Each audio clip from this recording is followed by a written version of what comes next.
Start with this piece of sound.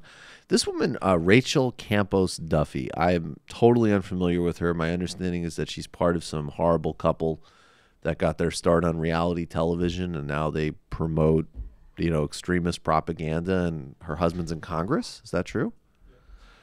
So this has been a problem for right-wingers for a very long time, because whether you're Ayn Rand or whether you're the Fox and Friends couch or whether you're, obviously Mitch McConnell or Donald Trump or the Koch brothers or Paul Ryan or whoever, you are there to valorize wealth at the expense of all other, not only human values, but just literally human attributes. There's nothing else to concern yourself with in life, and certainly nothing else to respect.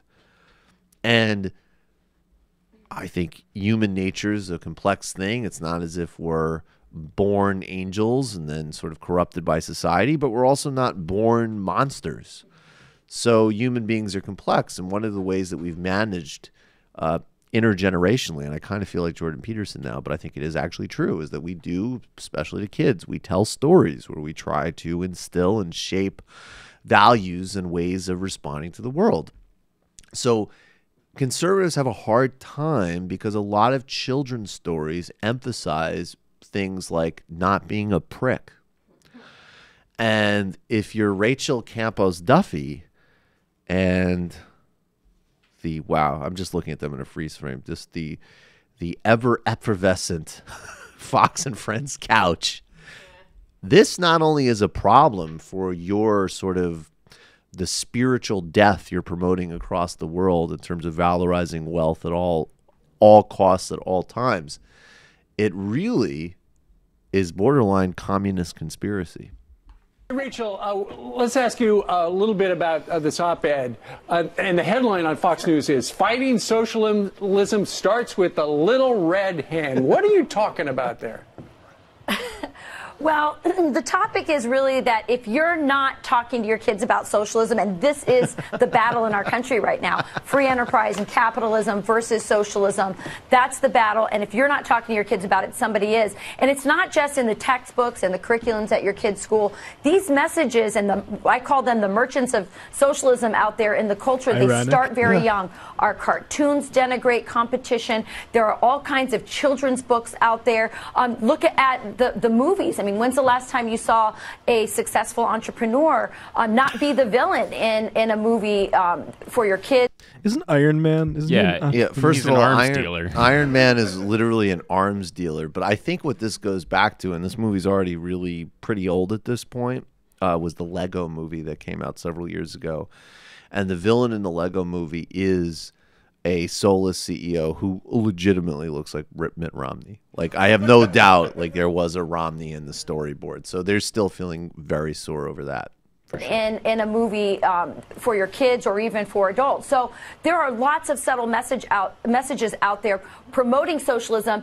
But the good news for parents is that we are our first and most influential teachers for our children. So we have more influence than they do, but we have to have these conversations, and we have to start early. And I say one of the best books to start with is The Little Red Hen. It's the ultimate book about hard work and personal responsibility, deferred gratification, all the things that it takes to really achieve the American dream in America. What do you tell your kids about socialism? Because I know you have some older kids. You have 8 children, and I know some of them are in high school. What do you teach them?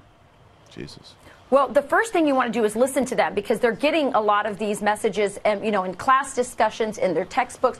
But I say, Ainsley, you got to use all the time you have in the car, dinner time. If you have a small business, bring your kids to your work and show them what you do and how a business works. Tax preparation time.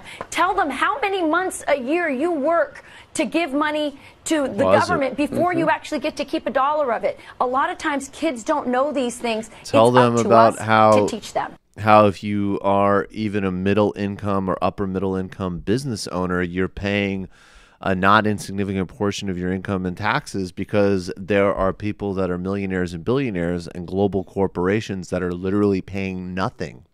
Maybe you could tell them that.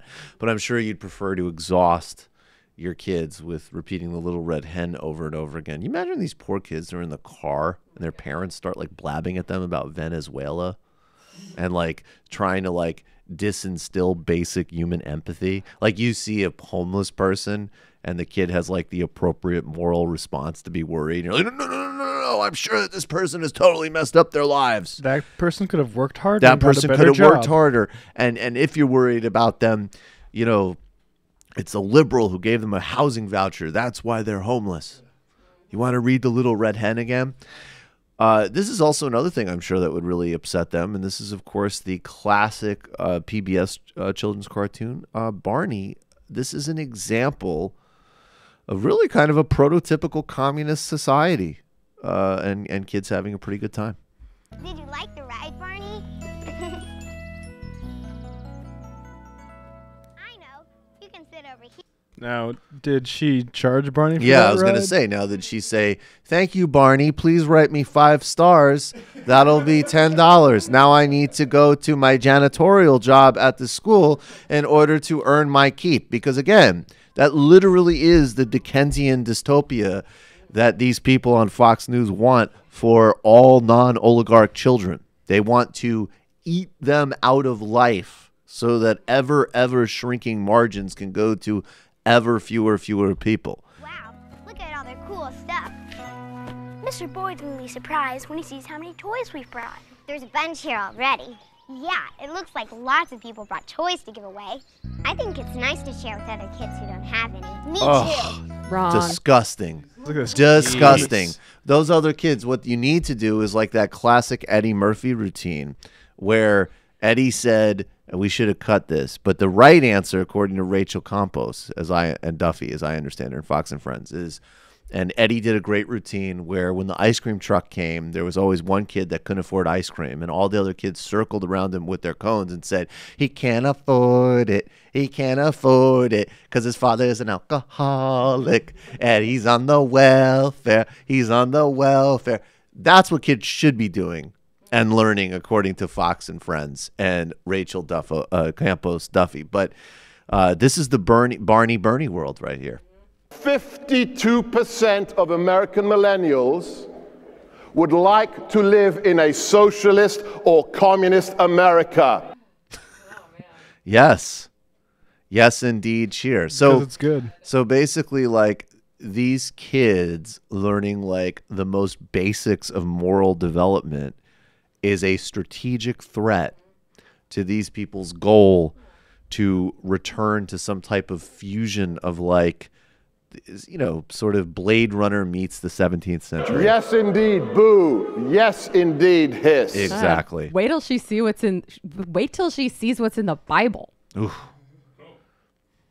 Jesus was legitimately like all holy books, you can read whatever you want into it, but really one area where there is not super a lot of room for interpretation is Jesus on wealth policies. He had a lot of message discipline. Yeah. And seeing her with her army of budding conservatives just makes me want to have an army of red diaper babies to fight them. Who knows, though? Maybe her kids might turn out cool, though. I hope Possible. so, because I worry Yeah. about kids adopted into families like that. It's concerning to me a little bit.